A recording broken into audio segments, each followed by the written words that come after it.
Sebanyak 13 dari 20 anak buah kapal MV Hilma Buker asal Filipina di Cilacap, Jawa Tengah dinyatakan positif COVID-19.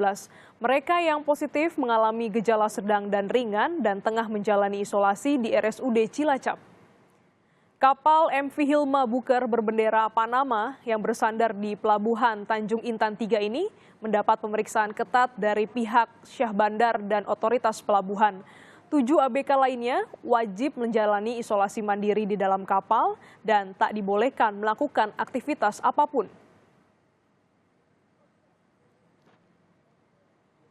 Itu menjadi 13 orang. Sehingga saya mengambil suatu keputusan untuk berkoordinasi dengan semua pihak yang terlibat dalam kegiatan bongkar muat, bongkar kapal itu, baik itu PT Pelindo, baik itu keagenan kapal itu sendiri. Karena saya selaku di sini tusi saya adalah terkait masalah safety. Sementara itu di Batam, saudara, jumlah kasus positif COVID-19 pekerja migran Indonesia yang pulang dari negara Malaysia meningkat. Dinas Kesehatan Kota Batam Kepulauan Riau menambah kapasitas ruang isolasi sebanyak 30% dari seluruh rumah sakit di Kota Batam untuk mengantisipasi lonjakan kasus COVID-19. Hingga sampai saat ini, jumlah pekerja migran Indonesia yang terpapar positif COVID-19 hampir mencapai 200 orang. Maka kami sudah menyurati seluruh rumah sakit agar mengikuti peraturan pemerintah yang baru tentang rumah sakit itu agar menambah kapasitas ruang isolasi untuk kasus pandemi terutama COVID ini. Nah, khusus rumah sakit milik pemerintah pusat maupun daerah itu berkewajiban minimal menyediakan 30% dari total kapasitasnya untuk merawat pasien COVID-19. Sedangkan rumah sakit swasta kita minta berdasarkan Permenkes PP itu sebanyak 20%. Di Surabaya, jumlah pekerja migran yang positif COVID bertambah 4 orang. Dengan total demikian, pekerja migran yang dirawat di Rumah Sakit Lapangan Indrapura, Surabaya menjadi 40 orang.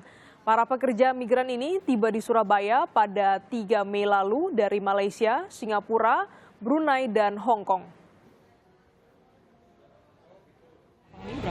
Sekarang kita ada 40 orang. Terus sebagian besar berasal dari Malaysia, kurang lebih 33.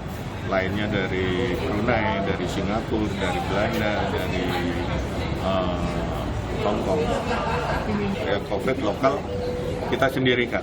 Sehingga apabila memang terjadi mutasi itu memang sudah tersendiri lagi. Jadi aman untuk pasien-pasien yang lain. Sementara itu di Kota Medan, Sumatera Utara, Wali Kota Medan Nasution membenarkan adanya peningkatan pasien COVID-19 di Kota Medan yang terlihat dari tingkat pemanfaatan tempat tidur rumah sakit yang melayani COVID-19 dan menurut Bobi, banyak pasien COVID yang dirawat berasal dari luar Kota Medan.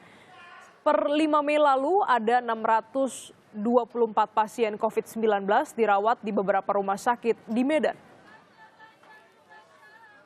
Kalau kita lihat bornya 64%, Pak. Itu bornya memang agak meningkat, dan yang peningkatannya itu juga ada kebanyakan dari luar Kota Medan sebenarnya. Tapi itu kami tetap melayani. Makanya saya katakan kira-kira potensi-potensi mana saja yang membuat bor kami meningkat terus, mana kira-kira pasien yang bisa ditaruh di rumah sakit di daerahnya masing-masing. Kami mohon kemarin kepada Pak Gubernur, pada provinsi untuk kira-kira bisa mendistribusikan atau memfasilitasi kami bisa kembalilah pasien-pasien yang di daerah, jangan ditumpuk ke Medan semua, nanti rumah sakit yang ada di Medan Sudah penuh, resah nanti